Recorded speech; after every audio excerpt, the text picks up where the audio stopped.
Assalamualaikum warahmatullahi wabarakatuh. Bismillahirrahmanirrahim. Alhamdulillahi rabbil alamin. Wabihi nasta'inu ala umuri dunya waddin. Wassalatu wassalamu ala ashrafil anbiya'i wal mursalin Sayyidina wa maulana Muhammadin wa ala alihi wa sahabatihi ajma'in. Saudara, kita berbicara sedikit tentang agama dan budaya. Dalam hal ini adalah agama Islam. Setiap agama itu lahir di dalam budaya tertentu. Agama Islam yang dibawa Nabi Muhammad SAW lahir di dalam budaya Arab. Maka dia terpengaruh oleh budaya Arab, oleh tradisi, kebiasaan orang Arab. Ya, budaya itu berisi keyakinan, bahasa, cara berpikir, mata pencaharian, pakaian, dan alat-alat dan seterusnya. Jadi itu berpengaruh pada agama. Tetapi ajaran agama juga mempengaruhi cara hidup orang yang memeluknya. Atau dengan lebih singkat, agama juga mempengaruhi budaya. Karena itu kita melihat adanya pengamalan agama yang berbeda-beda dari satu tempat ke tempat yang lain, dari satu pulau ke pulau lain, dari satu suku bangsa ke suku bangsa yang lain, satu bangsa ke bangsa yang lain. Pengamalan agama di Indonesia didasarkan pada atau dipengaruhi oleh budaya Indonesia. Budaya Indonesia misalnya di dalam menjalankan peribadatan harian, sholat 5 waktu dan seterusnya, itu kita berbeda dengan orang di Saudi Arabia, di Mesir dan seterusnya. Bagi orang Indonesia misalnya sholat tanpa menggunakan alas misalnya begitu, itu kelihatan kurang afdol. Tapi mungkin bagi orang-orang di daerah-daerah seperti Mesir, Saudi Arabia, Irak, di daerah-daerah yang banyak padat pasirnya, di situ biasa saja orang sholat langsung di atas tanah, karena mereka anggap tanah itu suci. Di Indonesia yang banyak air, ya sholat yang begitu jarang dilakukan, walaupun bisa saja orang melakukannya. Demikian pula cara berpakaian, ya. Pakaian Islami di Indonesia dengan pakaian Islami di tempat lain itu berbeda-beda juga. Mungkin potongannya, cara memakainya dan seterusnya, walaupun prinsipnya sama, yaitu prinsipnya menutup aurat sesuai dengan budaya masing-masing pengamal agama itu. Karena itu di dalam mempelajari agama kita perlu memperhatikan budaya, mempelajari apa saja dari ajaran Islam. Tidak boleh kita lupakan latar belakang budaya yang menyebabkan kelahiran itu. Saya menyebutkan contoh, misalnya kewajiban perempuan untuk didampingi mahram ketika keluar rumah misalnya. Itu lahir dari budaya kuno, budaya masa lalu, ketika jaminan keamanan itu tidak bisa diberikan oleh masyarakat atau negara. Maka perempuan perlu didampingi mahramnya untuk keluar rumah karena pertimbangan keamanan. Tapi ketika di suatu negara jaminan keamanannya sudah baik, masyarakatnya sudah bisa ikut serta memberikan perlindungan terhadap siapapun yang ada di dalam tempat itu, maka kewajiban itu mungkin tidak ada lagi, jadi berbeda walaupun prinsip agamanya sama ya.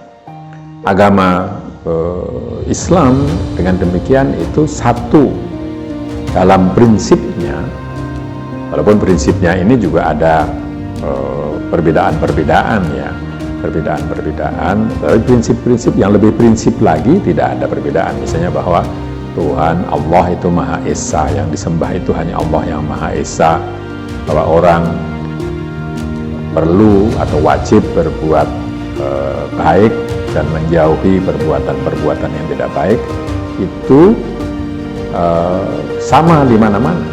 Tetapi bagaimana melaksanakannya itu caranya berbeda-beda, sediaan hidup bersama-sama dengan orang yang berbeda keyakinan, berbeda mazhab. Misalnya di Indonesia itu merupakan hal yang bisa kita temui sehari-hari, tetapi di tempat lain yang masyarakatnya itu mayoritas beragama Islam, keadaannya akan berbeda ya. Keadaan penghargaan kepada orang yang berbeda keyakinan, berbeda adat kebiasaan itu di sini karena budaya itu lebih luas dibandingkan di tempat yang mono atau yang hanya satu keyakinannya. Jadi sekali lagi, agama itu dipengaruhi oleh budaya, tapi juga mempengaruhi budaya.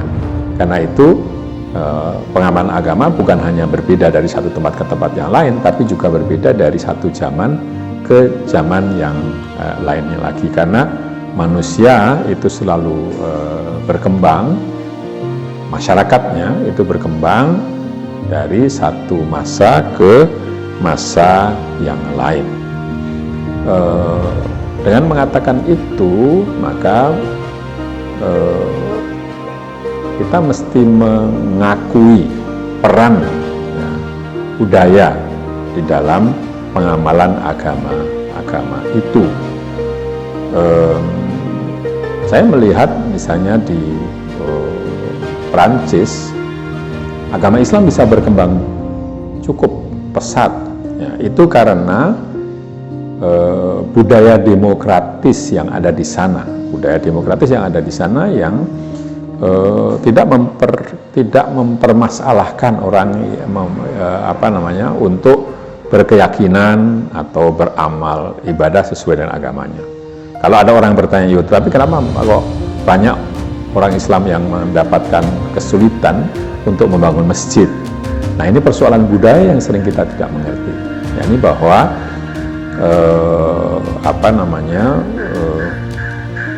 tata kota, lalu cara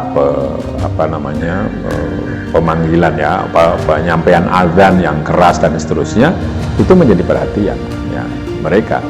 Kalau di sini kita mendengar azan bersaut-sautan itu biasa saja, tapi itu akan mengagetkan, akan menimbulkan kejutan budaya kalau itu terjadi di misalnya di Paris atau di Den Haag, di Tokyo dan sebagainya. Jadi itu karena budaya. Seringkali kita memahami hal-hal yang bersifat budaya dengan kacamata agama, atau menganggap apa yang bersifat sebetulnya bersifat budaya itu sebagai agama. Misalnya bahwa orang menggunakan istilah-istilah Arab di dalam penyebutan orang tua. Ada abi atau abah, umi atau ummah, itu dianggap sebagai agama. Padahal itu sebenarnya budaya saja. Tidak beda orang menyebut bapak dengan abi, atau dedi, atau yang lain-lain ya. Romo atau lainnya, itu sebenarnya sama saja maknanya, tapi orang ada menganggapnya kalau pakai bahasa Arab itu lalu mempunyai nilai keagamaan.